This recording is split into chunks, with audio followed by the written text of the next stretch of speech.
Hey everyone, we'll have a bit of a shorter video today, and what I want to do is just take some time, a few minutes, to really talk about two of the most desired technical skills at the moment, and that's Gen AI and AWS. Within the AWS ecosystem, there's many different services and features that are available right now for you to kind of build Gen AI enhanced applications, but depending on the user you are and the different skill set that you might have or exact use case you have, all these different services can kind of serve for different scenarios or use cases, basically.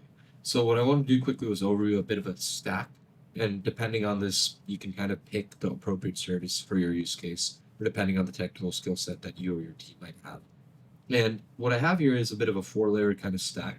And at the highest level is the AI assistant Amazon Q.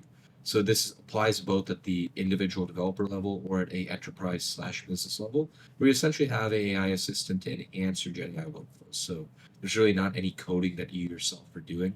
You're just essentially injecting this within your application or your environment and allowing for you to optimize your workflows with Gen AI, basically, be it by providing recommendations, optimizing code, different types of things of that sort. It's a very high level tool that will essentially improve your application and give real time recommendations there as well. Another layer down, and this is if you're looking for a managed generative AI application, is Amazon Bedrock.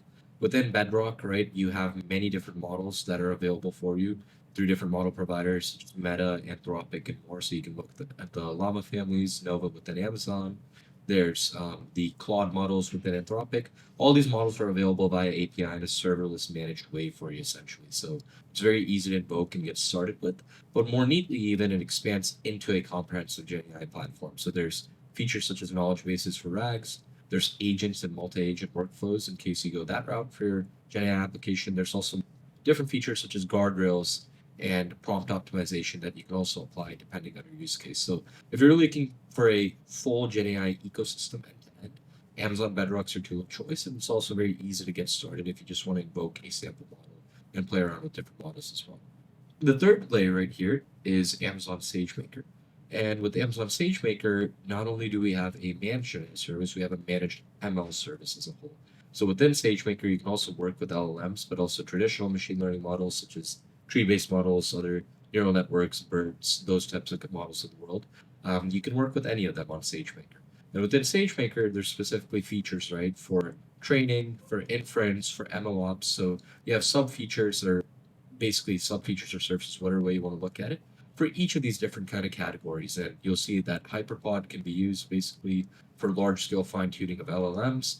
And then you also have Studio, which is a IDE, ML IDE environment, basically for you to collaborate as data science teams and users. And then inference, as we've talked about in previous series, there's many different hosting options depending on your use case. So with SageMaker, you have some more visibility into the hardware as well. With Bedrock, everything's serverless, so it's just the API-driven approach that you're working with. With SageMaker, while you don't completely manage or maintain the hardware yourself, you still have an idea of what your compute you're using, and you can kind of apply things such as auto-scaling or things of that sort. So if you're looking for a more comprehensive ML service with different options across each of the different sub kind of features of ML engineering, then SageMaker is a pretty good route to go, and you can really kind of build, train, and deploy and customize your own LLM experience for your use case. And then finally, the last level of this stack is going the EKS or EC2 route. This is completely self-managed, so this requires the most work, but it also gives you the most flexibility or freedom. That's a different way of looking at it as well as you kind of progress down the stack. With EKS or EC2, right, you're in control of the hardware that you're selecting. And unlike SageMaker, you're kind of maintaining that hardware and any kind of monitoring or logging, you're building all of that yourself. And what we often see people doing is they'll leverage OSS kind of software such as Ray, VLLM, and more to basically build out the Gen AI orchestration platforms or features there. So, like I said, the real way to think of this stack is as you progress, there's probably more work from a code perspective or maintenance perspective as you go down this stack that we have here. But there's also more flexibility that's introduced as you go on past each layer. So really depending on your use case, you can see which solution is right for you. You can use some in conjunction. I've seen people use Amazon SageMaker for training, for example, and then deploy it by the Bedrock serverless APIs through custom model import. So it doesn't have to be just one service that you use, but if depending on your use case, you can leverage many in conjunction or pick the appropriate one that makes sense for yours. So I think that's mainly what I had for today's video. I just really want to highlight the differences between each of these because I know the ecosystem can be very, very heavy or intimidating at first, but I hope this gives you guys some clarity in terms of where you can get started for your Gen AI use case. And if you have any questions, as always, please feel free to leave it down below in the comments or reach out to me directly. And feel free to leave a like and subscribe as well. Thank you as always for watching, and I'll be back very, very shortly.